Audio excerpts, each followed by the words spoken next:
40 years ago, the Chernobyl nuclear power plant exploded.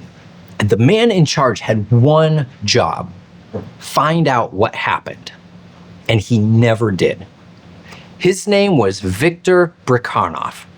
And unlike some of the other leaders at Chernobyl, his failure wasn't obvious. He didn't scream, he didn't threaten people, he didn't bully his employees. In fact, he looked exactly like the kind of leader you would trust in a crisis. Calm, measured, confident, composed. That is what makes him so dangerous. Because Brekhanov's greatest leadership failure, it wasn't aggression. It was his refusal to face reality. And once you see it, you'll start noticing the same pattern everywhere. In HBO's Chernobyl series, Viktor Brekhanov is the director of the power plant. He's the top man. Every reactor, every employee, every policy ultimately falls under his responsibility. When the reactor exploded on April 26, 1986, the most important question in the world became, what happened? But watch what Brekhanov does. Even before the explosion, there's a clue. The safety test has already been delayed.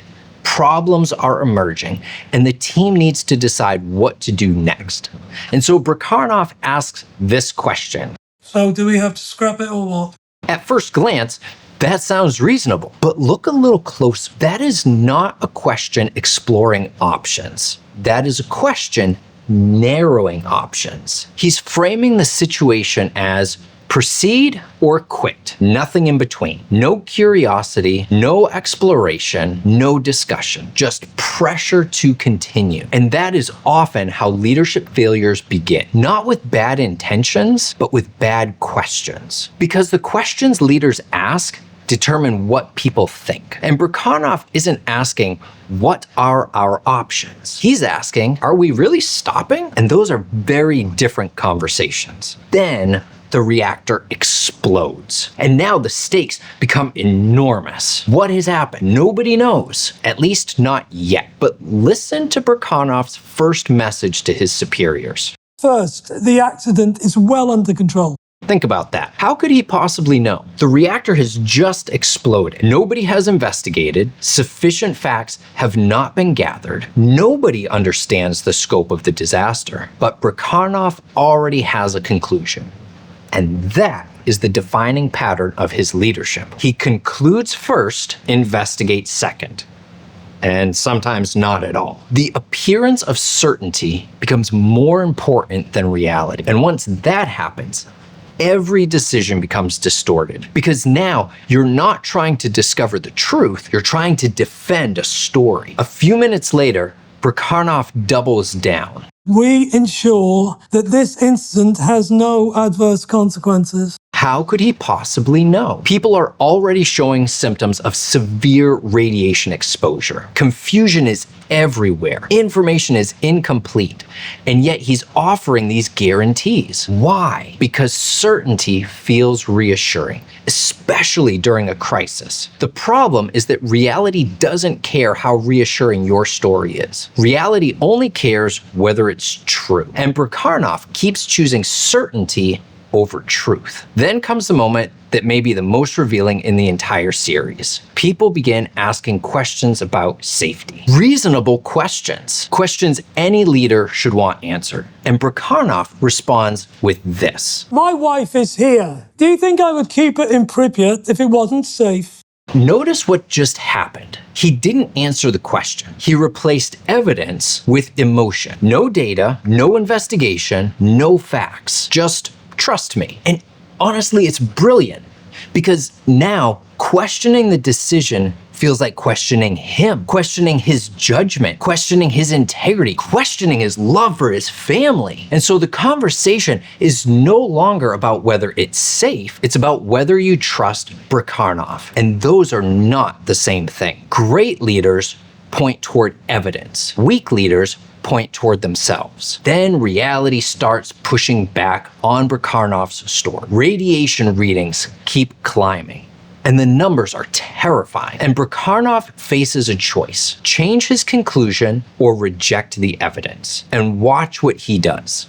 It's another faulty meter. You're wasting our time. So the dosimeters must be wrong. The equipment must be malfunctioning. The data cannot be trusted. Are you seeing the pattern? Every new piece of information is judged by one single standard. Does it support what Brekhanov already believes? If yes, then we'll accept it. If no, we'll reject it. And that is one of the most dangerous habits any leader can develop. Because the moment you become committed to a conclusion, you stop learning. And now, government officials arrive from Moscow. The crisis is still unfolding, the situation still unclear, and Brekhanov already has something prepared. It's a list of people to blame. Think about that. The investigation isn't complete. The facts are not all known, but accountability has already been assigned. And you can be pretty sure that his name is not on that list. Because Brekhanov's instinct isn't, let's understand what happened. His instinct is, let's establish who is responsible. And that is a very different goal. One seeks truth, the other seeks protection. And that is why Brekhanov is a fascinating case study in leadership. Because most leaders aren't openly abusive. Most leaders don't threaten people. Most leaders see themselves in Brekhanov. Reasonable, professional, calm. But here's the uncomfortable question. When reality challenges your assumptions, what do you do? Do you investigate or do you defend? Do you ask questions